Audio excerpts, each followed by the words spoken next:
هر کسی که قرآن را به طور جدی آموخته است می‌داند که الله در یک چند جایها آیدی چگونه تحقیر شدن پیامبران ذکر کرده است، آیدی چگونه آنها را مسخره کردند، چگونه آنها را با روح‌های بد رد کردند و حتی خود پیامبران درد آن را حس می‌کردند که چگونه از جانب کافران مسخره می‌شدند. نوح علیه السلام از چگونه او را نفرت کردن آدمان شکایت می‌کند از شخصانی که بیزار دعوت او بودند. وقتی که ایشان دعوت می‌کردند آدمان با انگشتانشان گوش‌هایشان را زیر می‌کردند ولی لباسهایشان را به پوش کرده همچون دشنام به او به عقب نظر نکرده می‌رفتند. این قرآن که پیامبر ما را با شرف گردانید این چنین بدترین تحقیرهایی که نسبت ایشان کرده شده بودند آنها را نیز ذکر کرده است که پیامبر خودشان آن را خوانده خود را یادرس کنند. از کلام‌هایی که درباره‌اش گفته بودند سحرگر، دیوانه، کذاب یعنی دویم دروغگوینده، خیلی زیاد تحقیرهای ضد پیامبر صلی الله علیه و سلم بودند و همه آنها در قرآن ذکر شده است. الله می‌خواهد که ما حقیقت را درک کنیم. شرفمندترین آدمان خلق کرده الله پیامبرانند. گرچند که آنها دوست داشته و انتخاب کردگان الله باشند هم آنها با بدترین تحقیرها روبرو شده اند. اما عکس العمل باید چگونه باشد؟ وقتی که پیامبر تحقیر میشوند نفرانی که باید عصبی شوند و در خشم و غضب غوطه زنند من میگویم که آنها صحابگان او میباشند که ایمان آنها را با ایمان ما و شما حتی مقایسه کرده هم نمیشود. اما برای چه آنها مثل ما واکنش نشان نمیدهند؟ برای چه آنها اعتراض و ناراضگی بیان کرده به گردی همایی نبرآمدند؟ برای چه آنها داد و وای کرده جنجال نکردند؟ برای آنه که قرآن برای آنها نه تنها محبت داشتند به پیامبر بلکه آن محبت را در راه درست استفاده کردند. انا برای این مانند تحقیرها چه خیلی جواب دادن را میفهمند. این چه خیلی است که ما نمیدانیم که به پیامبر صلی الله علیه و سلم گفته شده بود واصبر على ما یقولون. و هر چیزی که آنها میگویند صبر کن. من از این آیت در حیرتم چون که ما این معنی هر چیزی که نباشد را دارد. غیر از این در زبان عربی شکل مضارع فعل نه تنها در زمان گذشته بلکه زمان حاضر و آینده تا امروز را در بر میگیرد. برای خود پیامبر صلی الله علیه و سلم با صبر باش گفته خطاب کرده شده است. طریقه و راه پیامبر صلی الله علیه و سلم با صبر بودن است.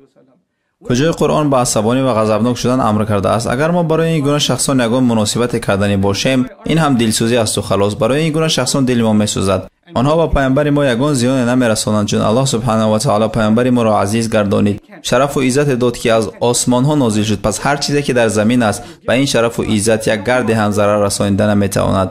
نه یگان مقاله، نه یگان کاریکاتور، نه یگان فیلم و نه یگان معروضه‌ای که پر از نفرت است هیچ چیزی از این عزت و شرف پیامبر صلی الله علیه و سلم را گرفته نمیتواند. مقصد از نشر این گونه فیلم ها رساله دین اسلام را غلط تقریب کردن و حقیر و پس شماریدن دین اسلام یک حرکت بیهوده بیش نیست. اما مناسبتی که ما با هیجان نشان میدهیم در جنجال های بی‌ثمری که ما همراه میشویم آیا این سبب اسلام را نزد مردم غلط نشان دادن نیست؟ آیا آن چیزی را که دشمنان اسلام میخواهند عیناً همان چیز را اجرا نکرده ایستاده ایم؟ ناراحتی من این درک نکردنمون از سیاست قرآن در این باره است. شخصان بزرگ و نمونه و طرز درست جواب دادن به این تحقیرها را ندانستنمون است. ادفع بالتي هي احسن. همیشه به نیکوترین طرز جواب ده. در آخر گفتنیم که بعضی ها میگویند که این در آغاز اسلام و روش دعوت در مرحله مکی بود، اما بعد از آنی که به مدینه هجرت کرده شد، غزوه بدر، احد، احزاب و تبوک که سر شد، دیگر سیاست اسلام بعد از این از صبر کردن عبارت نیست. پس سوره آل عمران را نگارید. در مورد غزوه احد الله چی میگوید؟ ولا تسمعن من الذين اوتوا الكتاب من قبلكم ومن الذين اشركوا اذى كثيرا. و از زبان اهل کتاب و مشرکان آزار فراوان خواهید شنید. این دلیل آشکار از آن است که الله ما را در این روزها برای این گونه حالتها روحاً آماده کرده است و مناسبت ما بر این گونه حالتها چی خیل باشد. الله خود در دوام آیه برای ما چی میگوید؟ ولا ان تصبروا وتتقوا فان ذلك من عزم الامور. اگر صبر کنید و پرهیزگار باشید این کار است بزرگ. انا همین باید مناسبت مسلمان ها باشد. این نوار خودش 30 نفر و همان بدبختی که آماده کرده است و او را رفیقان او دیده است و خلاص.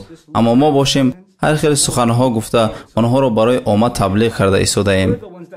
میدونید در مکتب جوانهای بد اساساً به عصبی که میرسند به عصبی آنهایی که از همه بیشتر غضب میکنند و خودشان را به دست گرفته نمیتوانند. ما چقدر که زیاد غضبناک شویم دشمنهای ما باشند حرکت میکنند که این غضب ما را باز هم بیشتر کنند. ما باید صمیمی و با حکمت و معرفت جواب آنها را گردانیم. ما باید از آنها بالا باشیم و پیروی قرآن و سنت را کنیم و میراثی که پیامبرمان گذاشته است با صداقت باشیم.